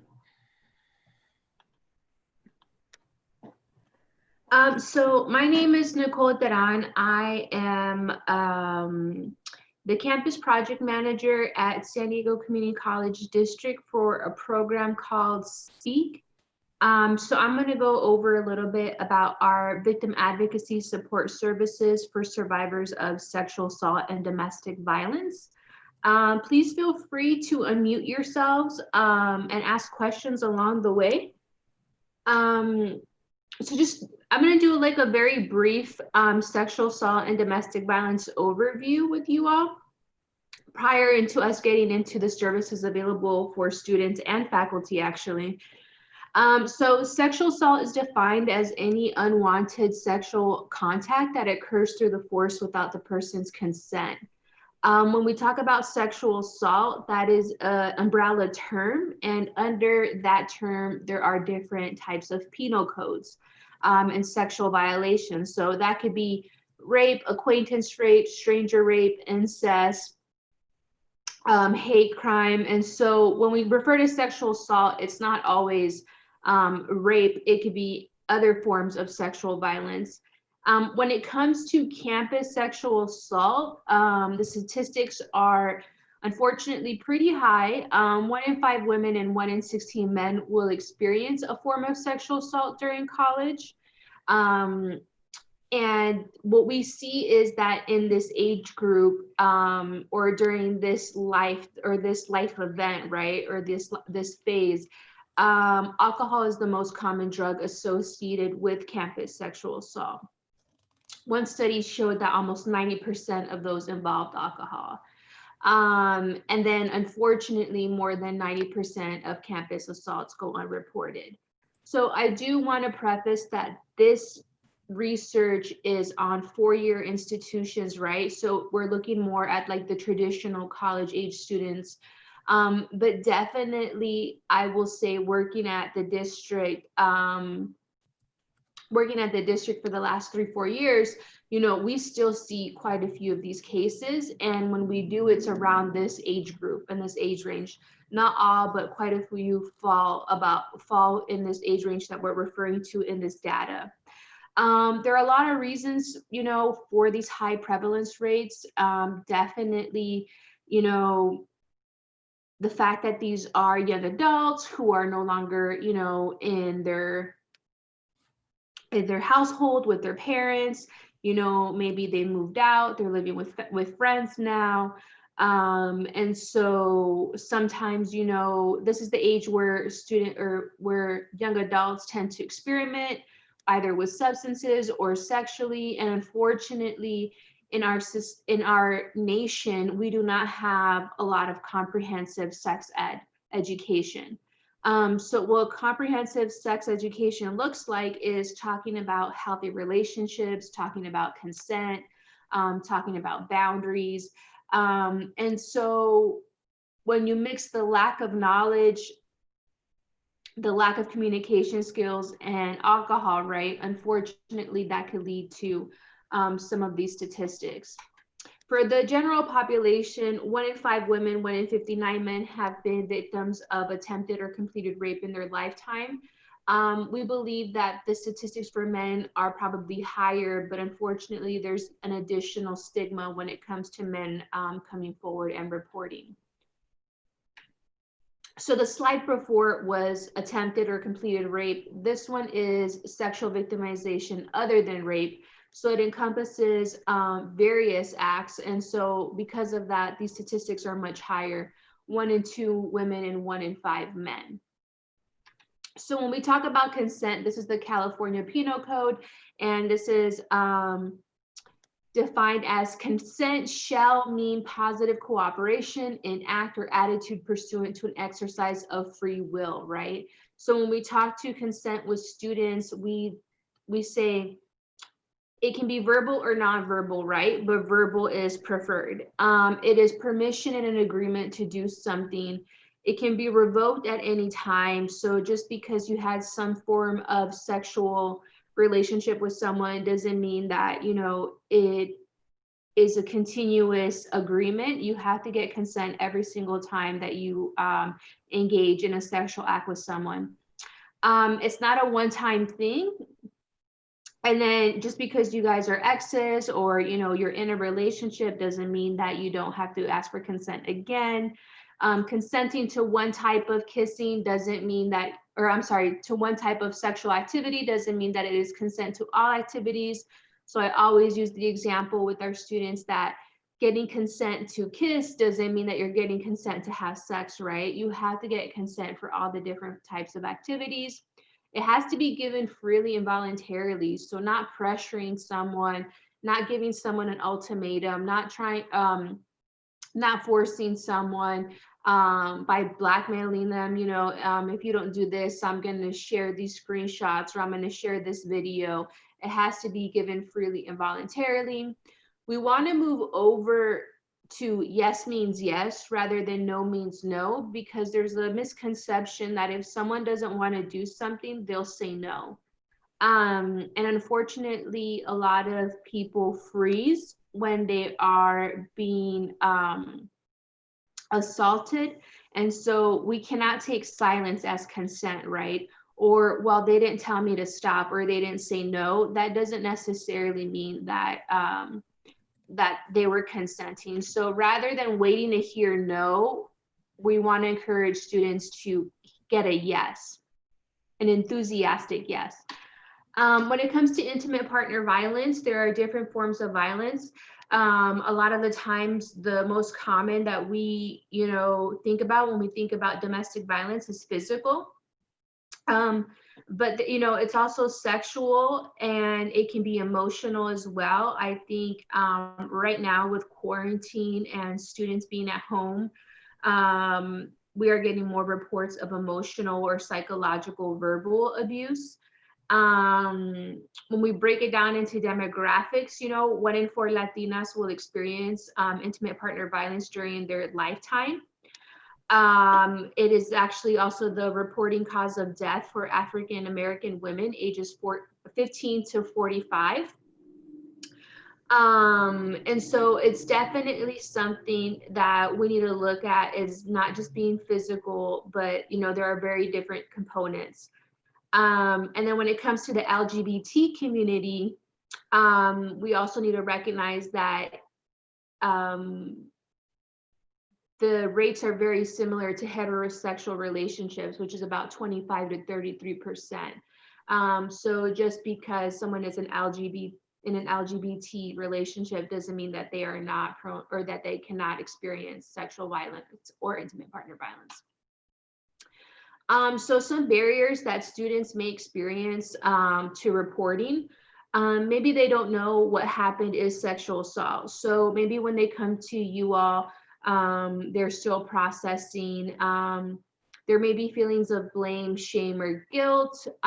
Students may feel like it was their fault, or maybe their peers are making comments that will make them feel like, you know, they were at fault, like they drank too much, or why did I trust this person? Why did I agree to go to their house? Maybe they're afraid of retaliation, either that the perpetrator will retaliate, or I've had clients where they're afraid that their family will retaliate. You know, if I tell my family this, you know, my brother's going to kill them, or they're going to, you know, go beat them up. So that might be a factor in why they might not want to disclose, not just to law enforcement, but their close loved ones. They might not know what resources to get or what resources are even available. Definitely students, I feel like, also might have a disconnect during this semester if they aren't in person on campus. So it's really important to keep reminding students about the resources that are available to them, even though we are remote. They may have had a previous negative experience with law enforcement or social work agencies, and so they are hesitant to seek help. There might be some cultural issues where even though they were victimized, you know, their culture. For example, you know, and there are some cultures where domestic violence is just not a thing because women are perceived to be submissive and the man should have the final say, right? And so maybe that could be a reason why they might not seek resources or report. A 2002 study showed that the closer the relationship between the perpetrator and the victim, the greater the likelihood of not reporting. So this is especially true when it is between partners, right? So if someone is sexually assaulted by an ex or a current partner, or if it's a domestic violence situation, then they are more likely to report. So even though I work at the district physically, or I used to work physically at the district, I had an office at the district office in Mission Valley.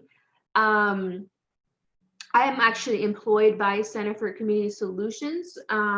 They are the local rape crisis center and domestic violence agency. We provide services to survivors of sexual assault and domestic violence.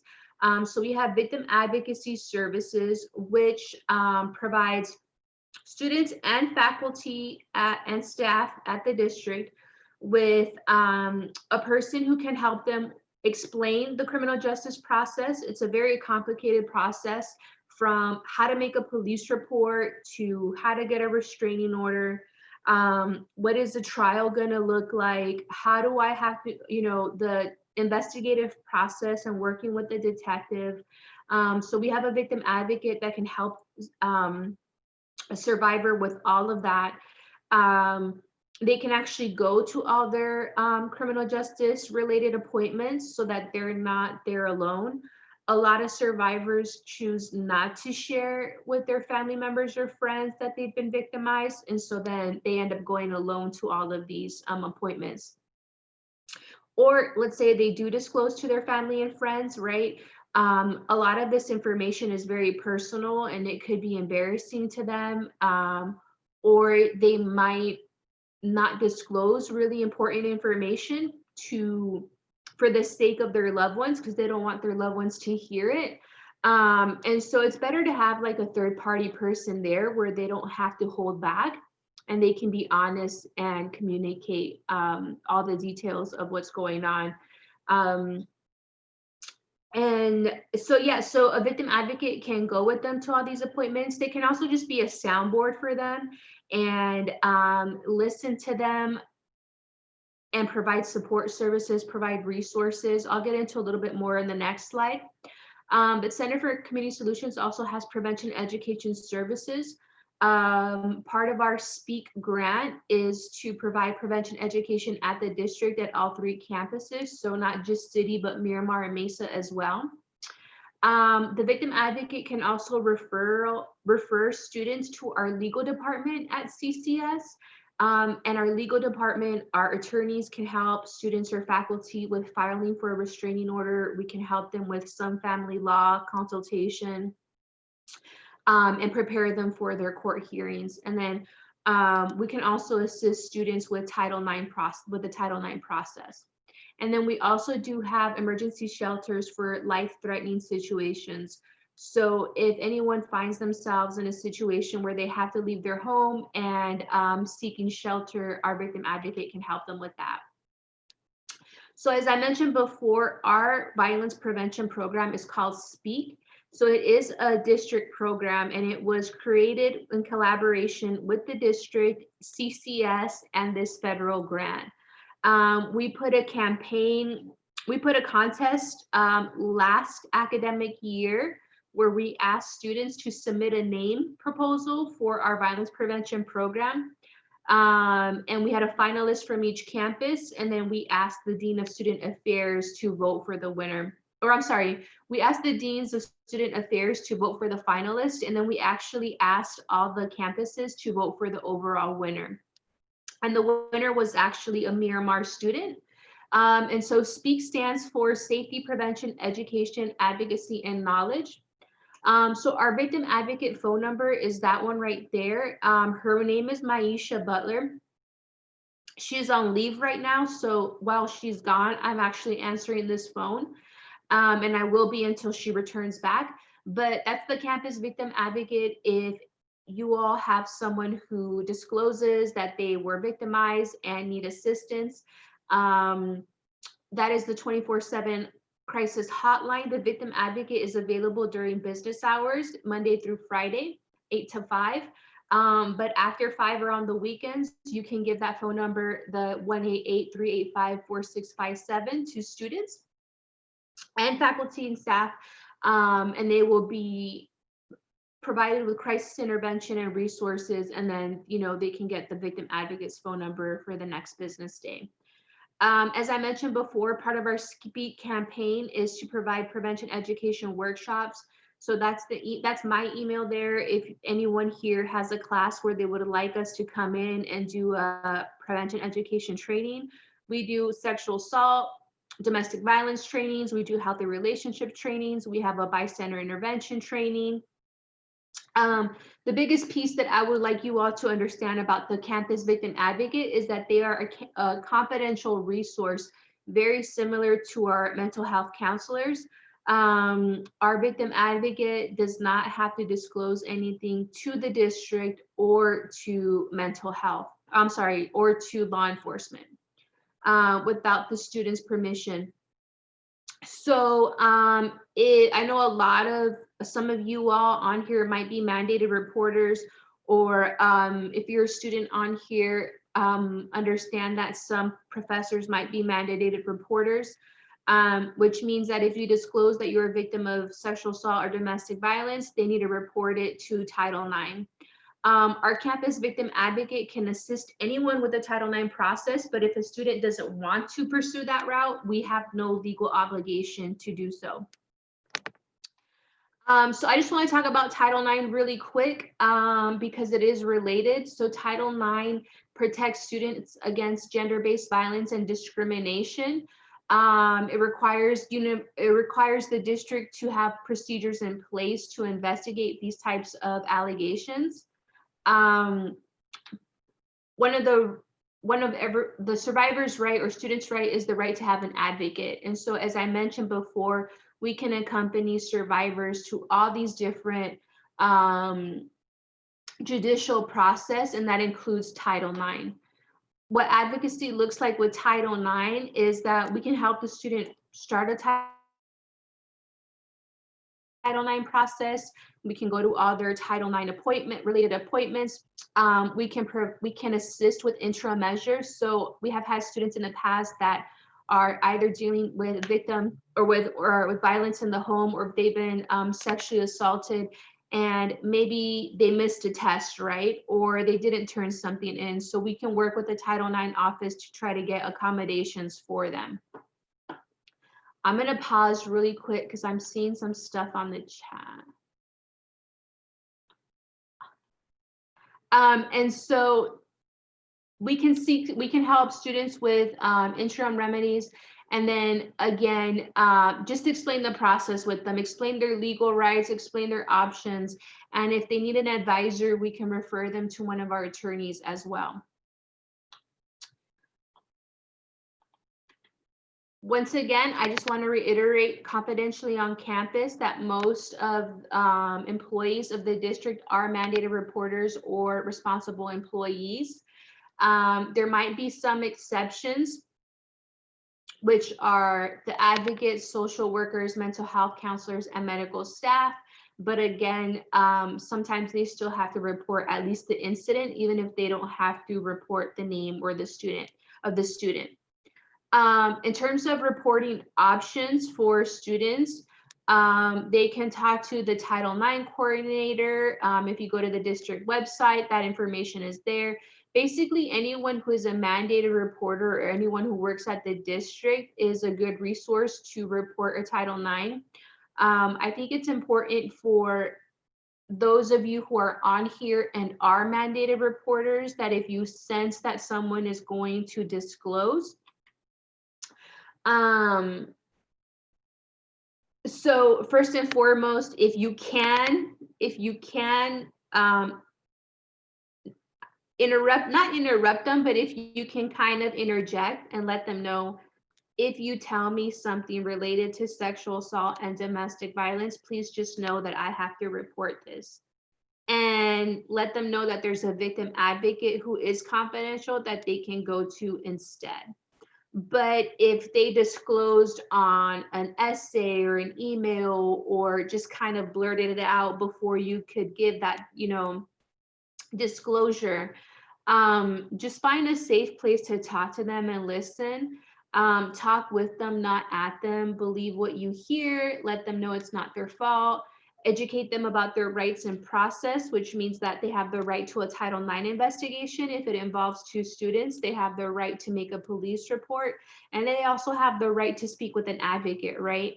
And then just kind of empower them and let them know that, there are options and they are being supported by the district, and the district does have a program for survivors available. So that's pretty much all I have. I just wanted to end to see if anyone on here had any questions for me. Hi, Nicole. It's Lori, and I did want to mention something, and I'm so glad that you touched on it because it was about the mandated reporting. And I had a student that reported something to me, and this is what the lesson that I learned is because once she blurted it out, and I listened, I remember telling her about I'm a mandated reporter and have to report, the information. And her comment was, why didn't you tell me that to begin with? So, my comment was, I didn't know what you were going to tell me. But I apologized. And had I known that she was going to disclose something of that nature, that I would have absolutely given her that option up front. So now when I have students to say, hey, can I have a conversation with you? It's really personal. I automatically, just from that lesson, because the student didn't feel like I betrayed her, but she just would have rather known in advance. She did get the help that she needed and she was grateful.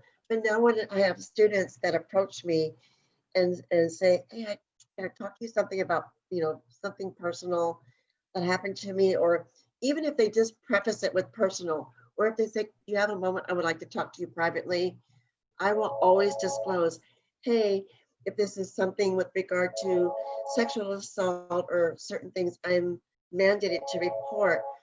That said, I can, get our victim advocate. So at that time was Maisha. Yeah. I can connect you to the proper people. So it's confidential. And besides that, we do have a collaborative care team at San Diego City College that works really closely with like you, Nicole, and Maisha. Yeah. So that our collaborative care team consists of, Leslie Easton, who is the director of our mental health services, counseling services, with Marciano Perez, who is the Dean of Student Affairs, and then a college police, because some of the things, they are such a great group of people to help. So our first and foremost thought is for a victim. We will rally around and get you the support that you need. But I just think it's really important if you can impart anything to any of the students out there or faculty that are watching to navigate that real, I guess, line, so that students know. Yeah. Yeah, thank you so much for sharing that, Lori. Definitely, I think, prefacing as much as you can what your responsibility is would be great. So Sylvia had asked on the chat, how can students become involved with Speak? And I replied, but I'm just noticing that I replied privately. So you can definitely provide students with my email, that enteran@ccsd.org. One thing that I want to mention is that every campus has a Speak task force. And that task force gets together every month, or we were getting together every month before COVID, to plan outreach and prevention education activities. And also to just brainstorm ways that we could get, students and faculty involved and educate students. and faculty about this resource. So definitely, if you have students who want to be part of that task force, you can refer them over to my email. We're still kind of trying to, so we did a lot of outreach events the last academic year before COVID, tabling events. We partner with a lot of other health and wellness events around campus. During October, we had some panels and workshops for Domestic Violence Awareness Month. We had a bunch of activities planned for April because April is Sexual Assault Awareness Month, but with COVID, unfortunately, we had to have those go remote. Leslie Easton, our mental health director, and Marciano Perez, the Dean of Student Affairs, they are both members of that task force. So let's say a student discloses, right, and you know there's a victim advocate, but you don't have the email or the phone number close to you or know it off the top of your head. Leslie and Marciano have my personal cell phone. They have the advocate's phone number. Those are two people that you can always call, and they will know how to get a hold of us, or they can help with the student and connecting them with the appropriate services. So Leslie, Marciano, or I can help that while Maisha is gone. Maisha will be returning at the end of September. She'll be the victim advocate. She's typically the person that does the presentations. But if any of you are faculty and would like to have us do a Zoom presentation at all, feel free to email me as well, and we'd be more than happy to. Especially for personal growth, we do a lot of presentations for personal growth across all three campuses, because healthy relationships and consent is really a life skill that's going to set these students up right for a lifetime. I think it's not seen as an academic success life skill, directly, but when you think about, the type of issues that can come up, when students find themselves in abusive relationships, unhealthy relationships, or, in a situation where maybe they didn't know sending a video of their partner, was against the law, and against Title IX. And now you have a student that is going through a Title IX investigation and is at risk of getting expelled or suspended.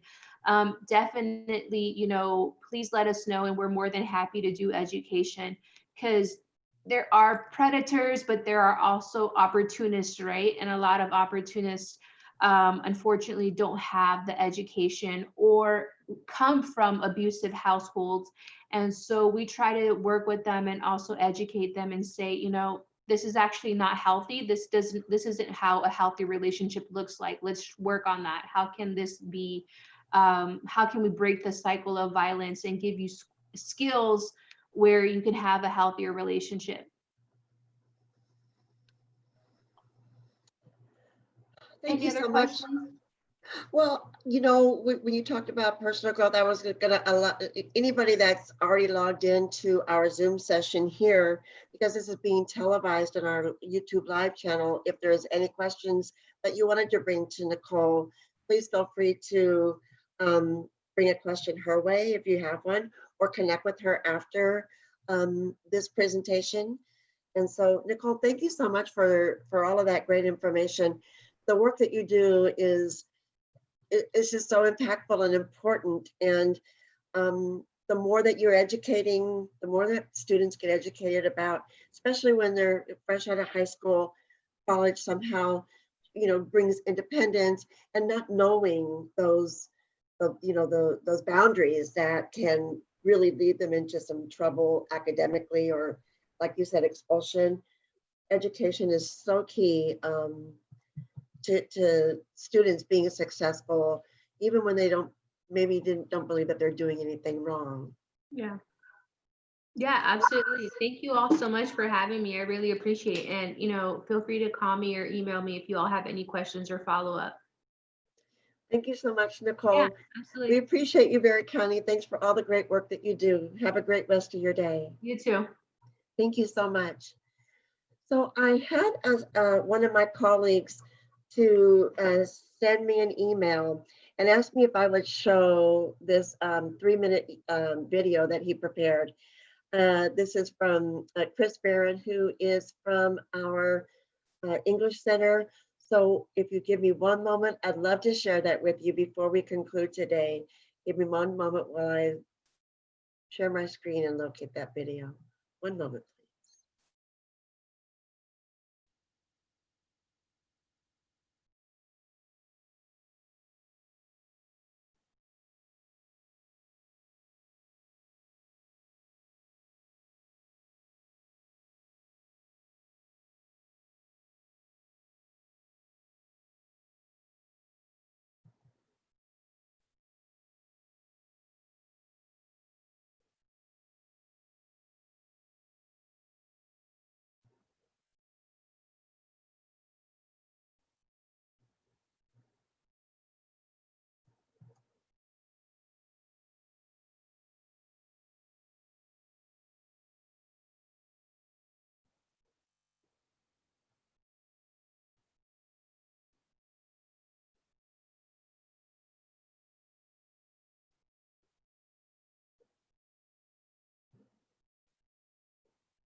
Well, I have to apologize because I cannot locate that video. I will prep it for tomorrow.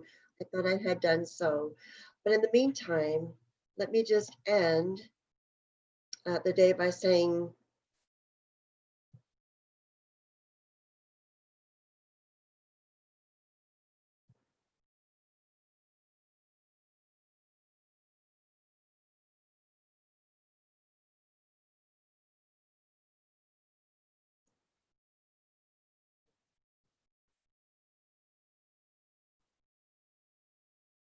I apologize. Thank you so much.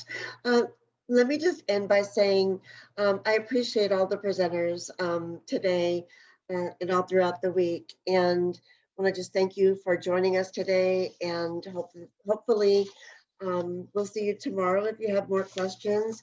And hopefully you'll be feeling right now that you're so happy to be at City, because we are very happy that you are here. Thank you for choosing City. We'll see you tomorrow and have a great rest of your evening. Bye now.